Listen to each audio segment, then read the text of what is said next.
We would like to begin by respectfully acknowledging the Gimuy, Walabara, Yidinji people, the traditional custodians of the land in which we meet and record this podcast on.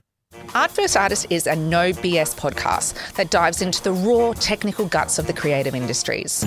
I'm your host, Yana Dryden, filmmaker, international award winner, and most importantly, Best Film and People's Choice Award winner at Understory 2024. We bring in the heavyweights, the pros, the visionaries, the ones shaping the scene to break down what it really takes to make art that hits hard and holds up in North Queensland. By interviewing artists, we uncover the gems, the grit, and the game-changing insights that fuel the future of creativity, backed by the Creative Life crew at Cairns Regional Council. Hi everyone, welcome to another episode of Art First Artists. My name is Yana Dryden and today I have the phenomenally talented Karen Jackson. Karen is a local writer, director, producer, and she has a feature film which is currently optioned with Tilt Media called Ray of Sunshine, due to be filmed in far north Queensland, hopefully within the next 12 months. Take it away, Karen. Hello, Yana. Thank you so much for having me. It's so good to meet you. I've never met you before. No, we haven't crossed paths at all. Tell me about yourself. Well, it's my first time in the 4870 studio, so I'm pretty happy to be here. So I am, yes, I wear all the hats. You tend to need to do that in the regions, but I do enjoy wearing the hats, but I'm predominantly, I would say, screenwriter. That's the lane that I've been in solidly for probably formally now going on sort of nearly 10, 15 years. So that's where I've really dedicated myself to. Tell me about that, the initial inspiration, like that first little rumble that you had. You were like, this is what I want to do. I think this is what I want to do. I'm going to go and write a feature film. What did that calling kind of feel like? What was it like for you? Well, I've always, if I look back, I've always written. So since I was young girl, probably, I wrote a journal as a teenager and I've still got those journals and they're hilarious. And then it was poetry. So poetry really took hold of me. So in my late teens and, into my early adult years, my first muse was Jim Morrison. And I used to read his poetry and then poetry started flowing through me. So I'd literally sometimes just write down and keep up. And then other poems I would craft, but I've got books and books of poems I wrote. And then it started to transform into story. And I think I wrote my first story, sat at a computer and wrote a story, very heartbroken. And I walked away and sat outside and thought, that's something. And I think I felt the buzz. It's a bit like rafting a river. When you get in story world and it's really flowing and it's happening, you get a real buzz. And I think that was the first buzz. And then I was living in Melbourne. There was no room to write. So I made the decision to move somewhere I didn't know anyone and moved to Cairns 20 years ago. So it's been an unofficial since then dedication to writing. But yeah, it got really serious about probably 12 years ago. And did you go straight into writing a feature film? Straight in? No, I first wrote a series of children's books. Oh, cool. And then I wrote a play. I studied theatre here at JCU. And got right into playwriting, and then I wrote a play that got accepted into a Jute writers program, and they were really excited about this project, but they wanted to minimise it, of course, so they could kind of budget fitting it on a stage. And in my mind it was expanding, and that's when I thought, no, I want this to be an animation feature, and that was the first film I wrote.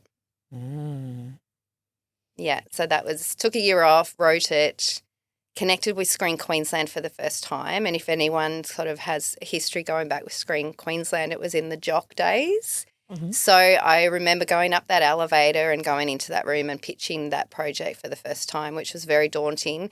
And the Australian Writers Guild connected me with one of the writers on Happy Feet. So he mentored me and we're still in touch to this day.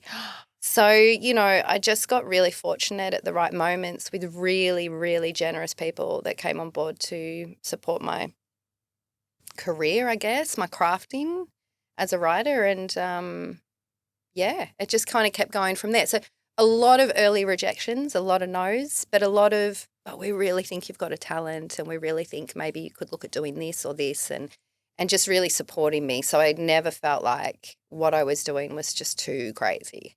Right.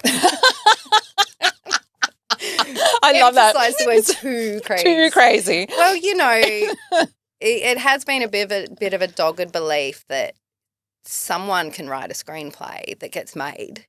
Why not me? Like someone's got to do it. And I've always thought, why not me? So that's always been my little mantra quietly, the little person inside of me that wants to get big and hit the stratosphere. It's like, someone's got to. Why not me? That's right. Yeah. Why not me? Yeah. So you have Ray of Sunshine, which is option with Tilt Media at the moment. Yep. And has already got support with Screen Queensland and Screen Australia. It sounds like it will be in production in FNQ next year. Is that right? In 2020? Hopefully.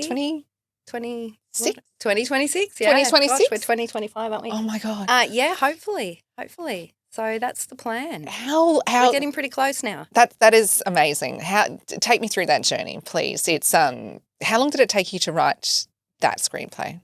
Well, crazy story, but look, I've worked 30 years in the disability sector and it's a real privilege to be in the space with people I count amongst my favourites in the world, and, learn as much as I teach in that space. So I was always looking for a story to tell in that space. And then this idea landed, and then some stories just really take hold. Like I say, they're like kind of children vying for attention inside me, and some stay really loud and won't let you go. And this one, I was very excited for this one. So I talked to Screen Queensland about it because I'd already had a relationship by that point with Screen Queensland on a few other projects, and said, look, I've got a couple of other projects. Which one do you think's kind of, got your attention? And they all unanimously said this one. They love it. So I was heavily pregnant and I'd beat sheeted the whole script, which is kind of dot pointing every single thing that happened. So I had an outline for the story. And then I saw that there was some funding coming up, but in the meantime, I was having a baby, just a little thing. But thankfully, I had a sister who works in that space, and she helped me train my little boy into being a great sleeper. And I thought, I've got 30 days. If I can write 5 pages a day, I could actually pull this off. So I did what you call a vomit draft and literally wrote 5 pages a day, and just committed to, while he was sleeping, just get those 5 pages out. Somehow managed to also do an application for the grant and got the funding. So that was the first stage, and then it just has gone from there. So we're at draft 8, 9 now. That is incredible. Which is like 100 drafts in each draft 8, 9. And how old is your son? He's 7.5. So Ray of Sunshine was born just before him, I guess you could say. Yeah. So, yeah, and they say development on features about 8 to 10 years. So we're definitely in that sweet spot right now. It's, but it's getting really close. Like, I'm really proud of the story, and the team, the creative team around it now is just phenomenal. So super exciting. That's incredible. And from FNQ as well, from tropical North Queensland, like that's kudos, man. Like that's incredible. That level of commitment and showing up and going to all the events, no doubt, all the industry events. Yeah, we've got to pitch it. Like getting a producer is almost as tricky as writing the project. It can be really hard getting your work in front of people, them liking it enough to read it, and then that huge leap to go, okay, now we're going to try and get it made, which is the $1 million. It's no small feat making a film. It costs a lot of money, even for indie. So, it's for them to say, yes, we believe in this so much that we're willing to put millions of dollars behind it is just, it's ridiculous, really. Just kind of pinch myself, but at the same time go, well, this is everything you've been working to. Don't be too surprised because it's now happening. So, it's super amazing. That is incredible. Yeah. Have you, sorry. And tell me, have you infused FNQ into the story as well? How did that land with producers and the creative team as well? Have you kind of stood by with wanting to keep it very much North Queensland set? Oh, yes. North Queensland's an absolute character in the story, and that was not a push, a fight at all. Everyone loves that, loves it, because it's a version of FNQ that hasn't really been told on screen. And, it showcases not just the environment that's spectacular, but it's the characters. It's so infused by everyone I know and the years I've lived here. So, the story talks like FNQ. It looks like FNQ. And that hasn't been a sell.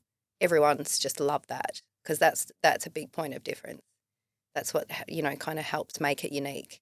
That's incredible. Yeah. Yeah, that's so good to hear because oftentimes you hear that Aussie films don't really land overseas, but then even to have something that is North Queensland, like it's awesome to hear that they're behind it as well. Have you seen a real shift, I think, in the years that you've been in the industry as well? Absolutely. Yeah. I think when I first was heading off to the kind of the bigger conferences, the statement that you were from the regions wasn't, I don't know, it's picked up as well as it should have been. And I think now it's the absolute opposite. There's been a complete shift where if you say you're from Cairns, it's whereas, 10 years ago saying I was from Cairns, it was like, it was assumed that you couldn't be a creative at that level. Whereas now I feel like it's an excitement that there's creatives at that level. And of course, the industry's now invested in the region. We've got the film studio there. Like when I started out as a writer in film up here, I hardly knew anyone working in the film space. Now it's just a phenomenal amount of people. And it just keeps growing and growing and growing. Like it was really hard. Like I was thinking about this the other day. Like if 10 years ago I was where I am now, like when Screen Queensland released an initiative to say, hey, we're doing, online web series and the short film one that just got released yesterday, I would not have known where to look to find a producer, director, like all the attachments. There wouldn't have been anyone, maybe one or two people. Now it's just like an endless supply of people that you could kind of reach out to. So yeah, it's shifted dramatically, and the country's watching us for sure. Yeah, a lot of interest, and the stories from this area are so fresh. The perspectives. It's so multicultural. There's so much to tell from this. All my stories are really influenced by living up here. I think for sure. It makes me feel very, very hopeful, and I'm sure the listeners and viewers will feel that hope as well filter through. Yeah, well, I'd like to think if you're from anywhere in the world, you'd like to watch a story set here. I can't see any reason why you wouldn't. I think we've, got a lot to say. Yes, FNQ. We do have a lot to say, and it's how we say it as well. Yeah. Yeah. No, we do. There's it's a rich storytelling world for sure. For me, it's just like I need to clone myself to tell all the stories I want to tell in this lifetime. It's like, I'm getting like really serious now quickly because it's like there are so many stories to tell. So many stories to tell. Yeah. Yeah. Our dialect, our our tone is just so different to anywhere else in Australia as well. That little North Queensland twang. Yeah. Yeah. And it's so richly multicultural. That's what I do. Like, coming from Melbourne, it's a very multicultural place to grow up and live. There's other parts of regional in Australia I go to and it's just not close to even being multicultural. And I just, that for me now is a real priority. If I ever think of being somewhere else, it's like, I don't know if I could live like that, where there's not that variety of culture and perspective and, just world views and, Rusty's Market. It's just like incredible place. Yeah. You won't find that anywhere else in the world. No. What advice would you give to anyone who's just starting to think about, they've started to get that rumble in their belly, like, I think I'm keen to actually start writing, and they're local? How would you recommend? The best advice I could probably give is write something. If it's writing, depending on what that creative thing you want to do is if someone approaches me who's emerging into the industry and has got interest to do something, if they haven't actually done something themselves yet, I guess I suspect they could be a tie kicker. a lot of people talk about being a writer and, you say, have you written anything? Oh, I've got this novel. I started it 10 years ago. And so I would say absolutely write something, because then you've got something to show people. It doesn't matter if it's not great. It just means you've done it and you're 99% ahead of everyone else who's still talking about it and at page 5. So do something, start connecting with people that, are also in the industry, potentially at the same level as you. There's so many opportunities now through the screen agencies. Screen Queensland is a major supporter of this region. Screenworks, it's just, start doing the work you want to do, start making things, and, you can make your own little films these days and put it up on YouTube. Like it's such an exciting time to be an independent creative. And you can do it from the regions. You can. So, yeah. We have the internet here. We do. And you can Google everything you need to know. Google. We've got Google too. Or AI. AI it. How do I do this? It sounds like you put an incredible amount of discipline into your craft as well. Tell me more about that. Obviously, you did your 5 pages a day for that 30 days as well. Yeah. And just as you said then, if anyone's interested in getting in, get something finished and get it up. Talk me through your discipline. How often do you write? Like, is it a daily thing, weekly thing? No, it's unfortunately, I wish I had more time to write. A lot of the work is done building relationships, writing grants, audience plans, like all the things that you need to try and get the money to write the thing. So when I actually get to sit and write the thing, that's my favourite part. But not always. Like sometimes I've got a deadline and I've just got to find that, dig deep and open the computer. So I think it's just it's a privilege to have interest in my projects.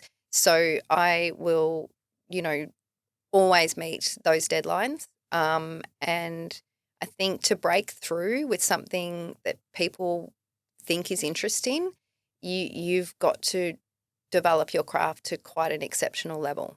You can have raw talent and that will be supported, but then you've got to show that you're then building on that.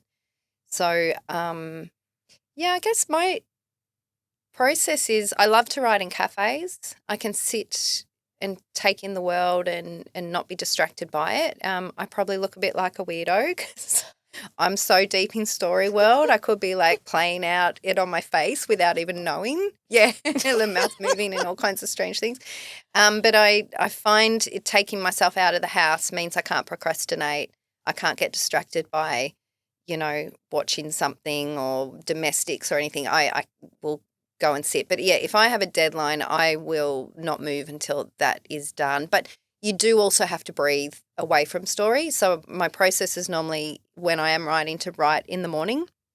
I used to write at night before I had became a mum, but I don't have the capacity for that now. So I write in the morning and then 4 hours, probably maximum. 5 pages is probably my maximum I can do, and that's usually forced. And then I have to get away from it, but I'm still in story world when I'm hanging out in the washing, when I'm, doing all the other things. I'm going over and over what I've done. So then usually I'll go back at about 4 p.m. and just kind of go back into that or keep writing. So, but yeah, very, very dedicated. There's a dogged pursuit. I can't explain it. It's just innately part of me. It's a little bit addictive and, but it can take over your life. It can consume your life at times. And luckily I have a family that love that I'm pursuing this and support it. Work-life balance, managing those two. Yes. That's tricky. Yeah. Especially as a parent. Very, very tricky. Yeah. Yeah. Because it's hard to cut off story world when, you want to spend time with your kids because it doesn't necessarily stop in your head. So it's really hard sometimes to shut that off and be completely present. Yeah. I know this. So oftentimes my kids are like, Mum, you just stopped mid-sentence. Yeah. Yeah. But look, I don't have much of a social life. There's a lot of sacrifices when, you've got to just kind of keep drafting and keep drafting and keep delivering and keep delivering. Yeah. I don't have much as a social life. My social life now is just built around probably the film world people, which is amazing. because they're obviously my favourite kind of people because They get we're the all beat. in it together Yeah. and we get each other. And my, my family and my son's world and just those friends that, I can still give some time to. But there's a lot of people I miss because I just don't have the capacity to do it all. Mm. And this is a big deal for me. So, I It want is. to honour it.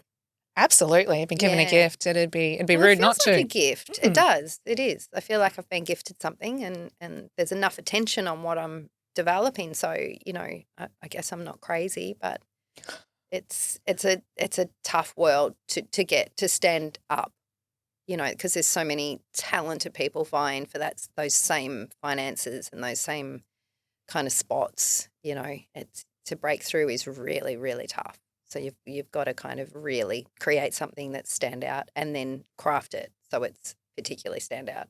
Mm. Yeah. You've recently done a adaptation of a book and produced that into a screenplay, Girl on the Edge. Tell us about that journey. How did it happen? How did you go doing that? Like, how many times did you read the book, say, for example, before you crafted the screenplay? Yeah, well, friend collaborator reached out to me saying that this book author was looking for someone to write the screenplay, and she thought of me, and it was kind of perfect timing because my husband's from Scotland and we were heading back to Scotland for a period of time, so I was able to kind of dedicate to doing it. So I said, yeah, let's go for it. Read the book and it's set a teenager in the 80s, and that's me. Like I grew up in the 80s, 90s, so it spoke to me. I knew I could give so much across to the project because it's something that I was very aligned with, and it was just a really personal woman's story, and I just thought this is an important story to tell, and this is a fun story to tell because of course the 80s are so rich.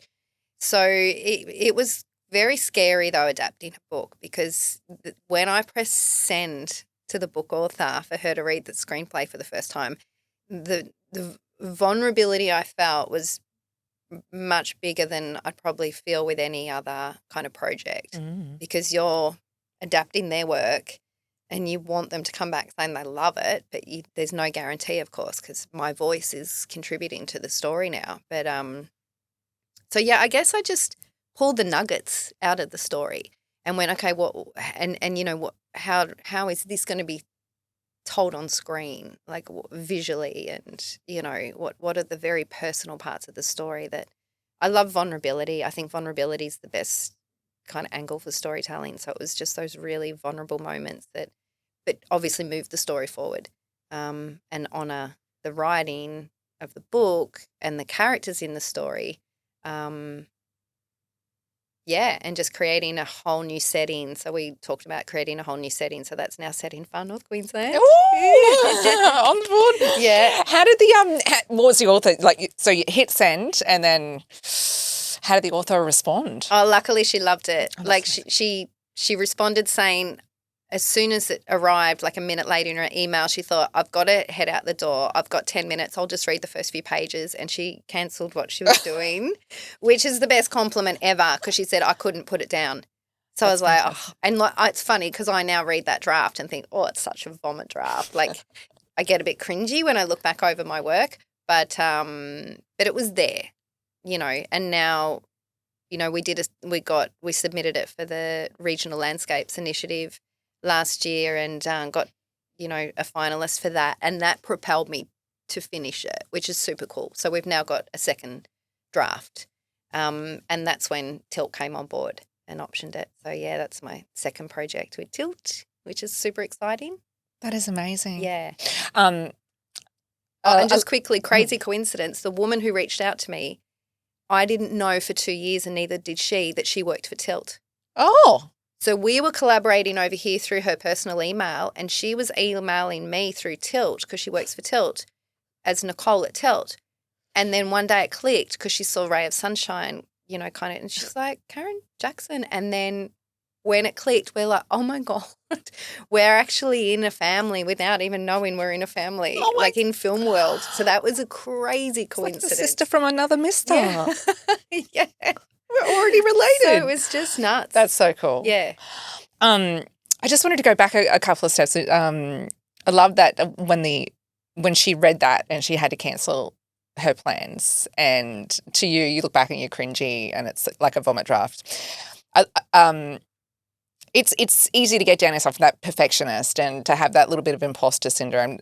Talk me through that as well. Like I personally think that, yes, the standards are high, but that's what drives us to go further as well.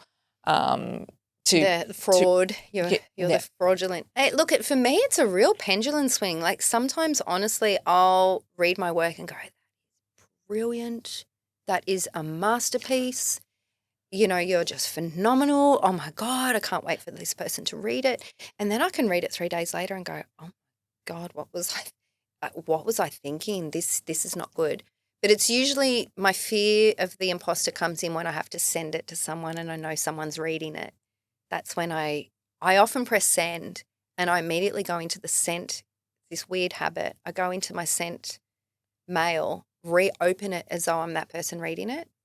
Do you do that? Yes, I do. I wonder if that's a common thing. I think it is. Because you're reading it as though they've just got it. And sometimes I just go, I'll just close it. I feel sick. I close it. That's it. You've done it. 2 minutes ago you thought this was the best thing ever, and now you're on the other end of that spectrum going, oh, my God.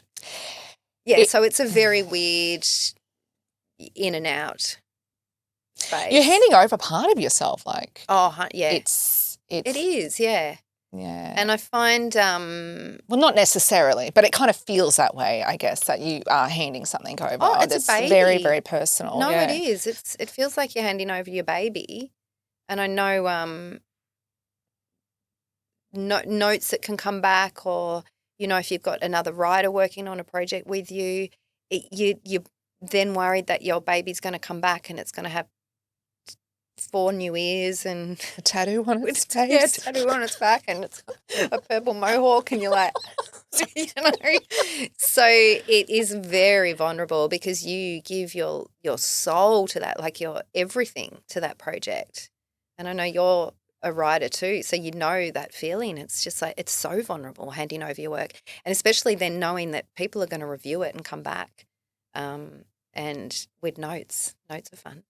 Notes are always fun, aren't they? I do actually. I've come to love notes, and I've come to learn not to take them personally, but it can take a few reads before you get to that space, for sure. Yeah. Yeah. I find that sometimes it's good to have lots of different projects at different stages on the go as well. Kind of a bit like dating. Yeah. Yeah. In the way that, Lunch just here, having dinner one there. and hedging on your bets on that one sort of thing. If it doesn't go very well, then you feel like you're, Yeah, I don't think it's healthy. Cut that bit out. And that would be good feedback. Going back to advice for an emerging person coming in is like, definitely work if you can across a couple of projects, because you'll obsess over the one. And I liken working in this field to I joke sometimes saying that because you need so much patience, because it can be months, years between momentum on a project. And then it can get really fast momentum, and then all of a sudden it just goes, it's like being out at sea and you've got no wind in the sails, and you're like, you just got to sit there. And you're like, well, if it's just that project, you're going to go stir crazy, or you're going to start to ruin that relationship with that person because you're going to be obsessively contacting them saying, hey, what do you think? What did you think? So I think it's really healthy to park that one. That one's been looked at, or something's happening and you come over here. Yeah, that's super healthy. And then I think sometimes surrounding yourself with obviously other people that are in the industry as well that kind of get it. Absolutely. Yeah, because it is such a relentless industry in that it's not kind of a 9 to 5 space. And like, for example, for me, when now that there's a project that's got major momentum and, Ray of Sunshine as an example, if my producer says, hey, can you send me this, I'm not going to leave it 3 days, because the privilege of being in this position is so significant that I'll do everything and anything I can, but also trying to put some scaffolding around boundaries around personal space. So it's finding that balance is really tricky, because the industry might not stop. But at the same time, it's like, well, I'm actually away with my family. So I guess it's just trying to build those really strong relationships with the people you work with so they know, can I have some quiet space for these few days? If you need anything, if it's urgent, of course. And I guess that's what I do. Go, yeah, look, I'm off on a holiday for 2 weeks. Of course, I'm readily available if you need something, but it's also letting them know if it's not urgent, maybe just be nice if I could just have a holiday. But will, of course, I've been on Fitzroy Island taking calls and having Zoom meetings, finding that little corner of the island where you can get service. Yeah. Thanks, Elon. And luckily a very understanding husband. Yes. Do's and don'ts of getting married. Oh, yeah, was part of the talk about that. Yes. Yeah. So that was part of the Understory program. What was that, 2024? No, it would have been 2022. 22? Yeah. Or 3. Somewhere between 2022 and 2024. Yeah. No, because we shot it during COVID. Right. So it would have been, 2022, I'm pretty sure. Yeah, because my son was 3 as a little cameo in the film. Isn't it funny? He's my benchmark for where I was at the time. Yeah. That was an amazing project to be part of. Excellent. Talk me through that as well. It was over the 8-minute mark, which is what Understory require. But it was such an incredible film, and the turnout was amazing to have everyone there at the takes as well. That was one of my favourite nights of my life, and I know you were there taking photos for us, and it was special. There was just joy in that room, wasn't there? Oh, it was. Yeah. It was really moving. Yeah. It was. I'd love to go back and be a visitor in that room just to, they say you want to be a, guest at your own wedding kind of thing.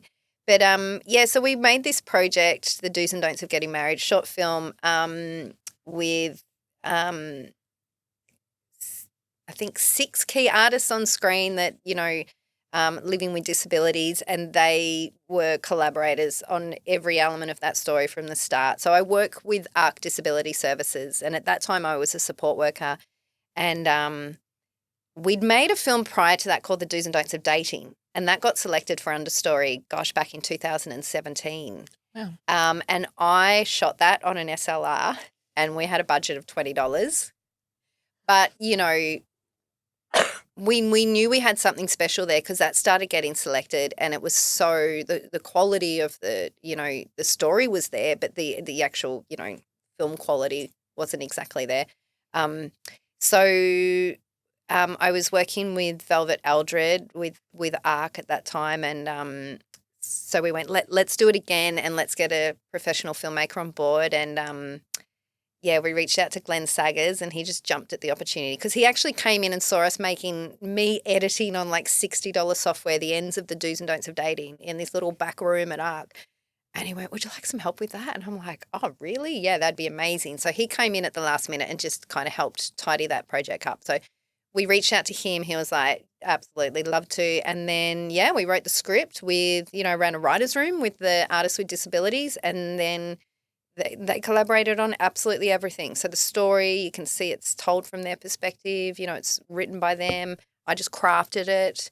And then we got a RADF grant to make it ourselves, and, attached Glenn and just did a lot of pre-planning and shot it in 3 days, and it turned out to be a 14-minute short film. And, then just started submitting it to film festivals, and it just took off, which was everything we dreamed. We thought it was amazing. We just hoped the world did, and turns out they did. So, it got selected for so many film festivals worldwide. And when it started getting selected, I think St Kilda was the big, the first selection was the Los Angeles International Children's Festival. We were like, oh wow. And then it was St Kilda Film Festival, which is Academy qualifying. And then we're like, we feel like we can relax now. Like, it's doing so well. And then, we just kept submitting it and getting selected, and it won national awards. And then Understory, because it was longer than the 8 minutes, reached out to us and said, look, we want to dedicate a night to this film. So we put together. One of the artists, Aaron Lee, made a behind-the-scenes documentary of the making of it. Incredible. Which is so good. He's so good. Well, that was everyone's curiosity is like, how did you do it? Like, what did you do? Because, you know, they're just such talented actors and, you know, creatives that everyone was really curious about how this sort of came together. And we forgot, Aaron was just there with that camera every moment, all the time. We completely forgot in the end he was there. So the footage is just it's so natural. Authentic. So authentic. Yeah, so then Glenn, Aaron and I put together the behind-the-scenes making of it. So we showed the do's and don'ts of dating, then the do's and don'ts of getting married, which was the Cairns release of that, and then the worldwide release of the behind-the-scenes making of it. And it was a full house. We sold out Tank 4, I think it was, with family, friends, and just the whole community just jumped on board this beautiful, joyous thing. And then we had a Q&A with all the cast and Glenn and myself as director and producer and, yeah, just the team behind it on stage, and just celebrated the joy of the project. It was just unreal. Oh, it's incredible. Yeah. What are the team up to next? We've just we had a theatre project called Beyond the Waves that did really well, puppet show, that was made a couple of years. Actually, it was around the same time as that, with huge support from Cairns Regional Council. So that got nominated for a am I going to get it right? An Impact Award through is it APAX, which is the theatre version of, you know, kind of Australian, you know, theatre competition. I'm not explaining that very well, but I think you know what I mean. I get it. Yeah. Yeah. So that was incredible, and, you know, it became like an Arts Queensland case study of inclusion and collaboration. So that project was the same group on the ensemble. And then we adapted that a few years ago into an animation short film with Oliver Marsden. So that is starting to be selected for film festivals now, which is super exciting. Oh, that is so good. Yeah, it's a beautiful little film. So they do all the voiceover. Ollie animated the characters that were these puppets that the group designed, and, you know, so I think we've had 2 major projects in the do's and don'ts and that. But we just made a little beautiful movement piece called the Emotion Project. We Move You. So each member chose an emotion to tell a story about through movement and dance. So we just shot that last week. So it's a much smaller scale project, but we think if it's good enough, we might try and submit it this time to Understory. And we've submitted Beyond the Waves to Understory this year, so hopefully that gets selected. And, yeah, so they're just still making beautiful work. It's just, it really originates from in the room and what they want to do. You know, some of them have got now their individual pathways. Obviously, Hayden went and worked. So Hayden's one of the lead characters in the Do's and Don'ts of Getting Married, and worked with you on your short Chesters, which has done super well as well around the world, hasn't it? Yeah, it's done well, and hopefully more to come. Yeah. Yes. Okay. With the web series. Oh, fantastic. We will see, but this isn't about me. Oh, no, but it all the links pathways in. It all are links in. Yeah. Yeah. Hayden was incredible. Like, and, you know, coming in and seeing you work with the ensemble as well. Like, I was blown away, and incredibly professional as well. Yeah, like, no, it's, we set a high bar. Mm. You've got to, you know, because you don't want people to see disability, because it's not, they're artists, you know, and we say that to break through that, you have to set a bar really high so people quickly just see artists on stage. Yeah, so they're teaching audiences, definitely, about, you know, all the variety of artists that are in the world. Different voices and stories to tell. Like, and just don't underestimate the talents of people. You know, so yeah, it's a privilege. It's a real privilege to be able to do what I do, and you know, it's just those moments of joy. It's just, even in a writer's room, I mean, God, the stuff that comes out their, ideas and perspectives. It's just so unique and fascinating. It's just like, oh, wow, it's like, where do you land on which story should be told? Because there's just so many brilliant ideas. Yeah. And they all want to see their work get made. So, it's very exciting. It is. And to be a part of facilitating that and creating pathways for, artists, and it's really cool. And then watch them go on like Hayden and go and watch him on set in Chester's. Yeah. And it was just like, just and have know that he's got that professional work ethic in that space. Oh, incredible. I was just blown away, absolutely blown away. And yes, I'm sure he will go on and do wonderful, and everyone in the ensemble as well. Like, I think, the impact that you're having is phenomenal. Yeah, well, a lot of them have moved kind of into different areas now. Like a couple of them are moving into visual art space. Aaron Lee has written his own play, which is just phenomenal. And he's doing a lot of work, writing and as, tech. And he loves being part of the team that's behind the scenes making the project. And Andrew Barton is about to release his next children's book. So that's really exciting that he's just done all the illustrations for. So there's a lot of kind of segues that are happening. Yeah. Which is really cool. That's really cool. Yeah. They're just following their passions as artists, which is really nice to watch.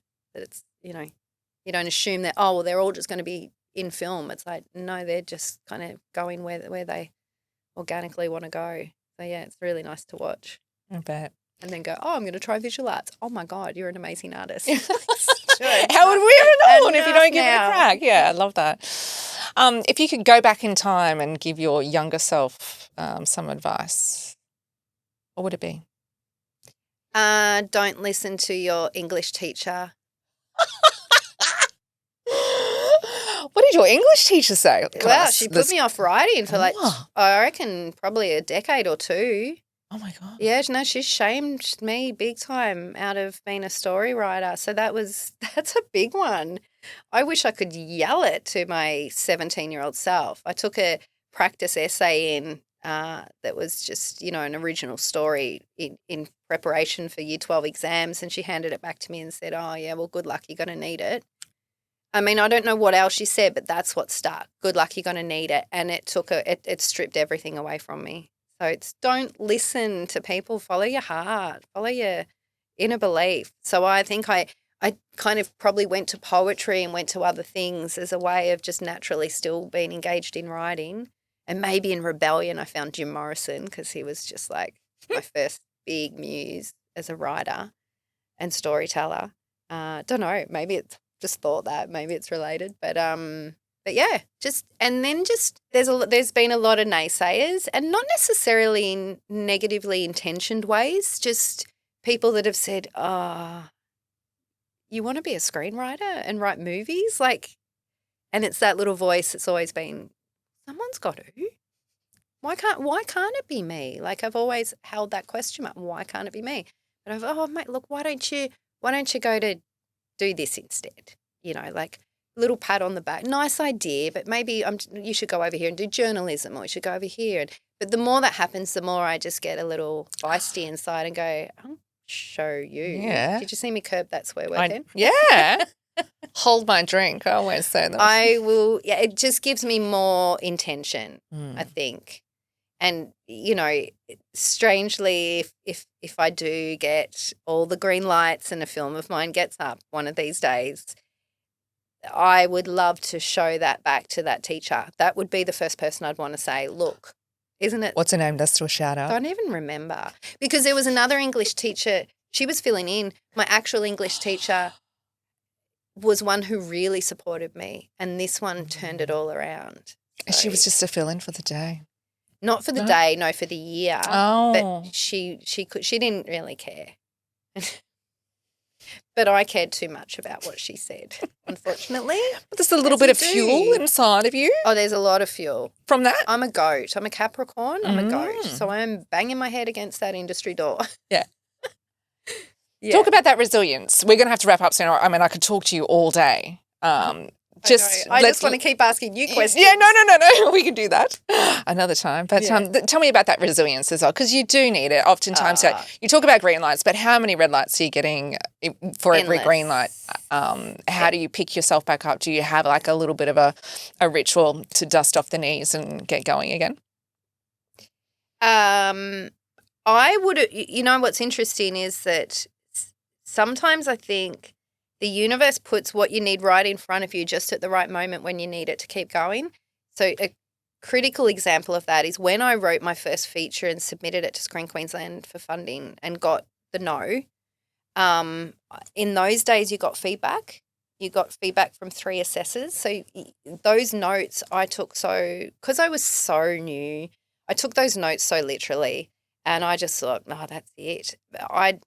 But in the meantime, I'd booked to go to this conference, the Australian Writers Guild, gosh, this is going back, ran a conference down in the Mornington Peninsula, and I'd booked to go and I'd paid for it and everything. So I thought, well, I'll go to that, but that's it. And I was standing in line to get my, what do you call it, little lanyard. And Screen Queensland was standing right in front of me, and I thought, oh, what do I do? And I didn't know anyone then. Like, I was a complete newbie.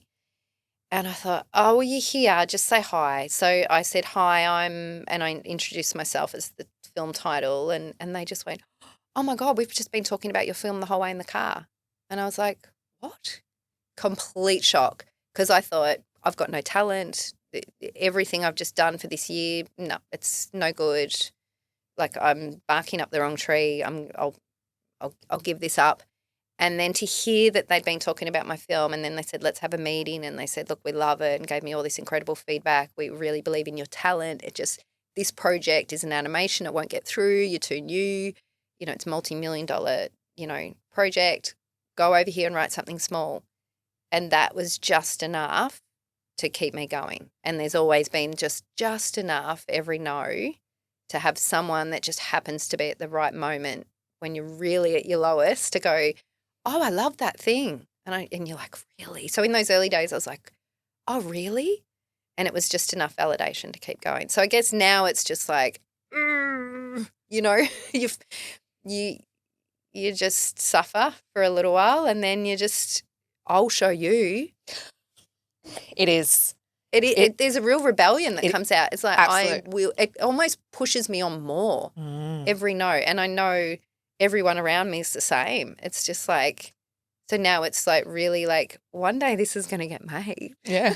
And you're going to be like, you said no, and you said no. And it's like Mike White when White Lotus, I don't know if you've seen that footage, when he gets up and he went, you said no, and you said no, and you said no. And it's just like, oh, that satisfaction when you actually can get something made. Something up, yeah. Which I'm not there yet, except the stuff I've done myself. But gosh. I call it revenge thriving. Revenge. Well, for me, yeah, right. Yeah. For me, it's just satisfaction that I wasn't wrong about myself. It's just I did believe for the right reasons. I'm not mad. So yeah. It's just a journey of like proving to yourself that you're not mad and not crazy. Is this what it is? It's just satisfaction to go, you really believed in something, and you didn't give up. You doggedly pursued it. You kept taking the nose on with grace in the end, and circled back and picked yourself back up, and you went again and you went again, and then someone went, oh, I like that. Can you send it to me? And you're like, oh God, here we go. And when they actually say, we want to option that, and I remember that moment. I was in an op shop. I'm like, are you available? I'm like, yes. Put all my clothes down. We'd like to option it. I was just like, oh my God. Incredible feeling. I was just excited someone was reading my work back then. Then it was like, now lots of people are reading my work because the notes are coming from lots of places now. So it's like, okay. So yeah, it's gone from no's to maybes to there's yeses now, which is just very satisfying. Yeah. So I think do believe in yourself, because it's often the case that until someone else sees you, everyone else has permission to see you. That's right. And surrounding yourself with community, I guess, as well. To have other people read your work, do you? Yeah. Yes and no? Yes and no, because I guess I'm mindful that the community of people around me are in a similar position to me, so they're all so busy doing their own work.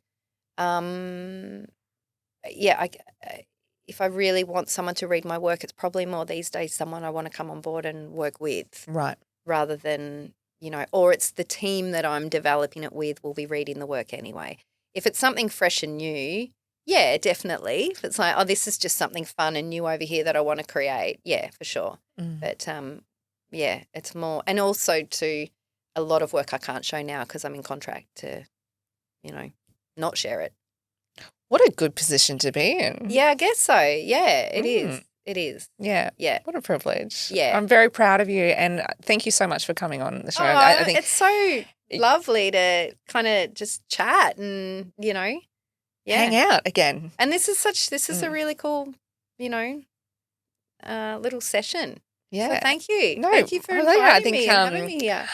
I've known you for quite some time now, and I've learned a lot, even more than what I already knew. So I'm sure that. Well, I want to swap now. Interview you. Want to play again? We'll start the other podcast. Yeah, I like that. Thank you very much, Karen. Thank you, and thank you 4870 Studio for having me. It's so cool to be in here. Yeah, excellent. Yeah, thank you.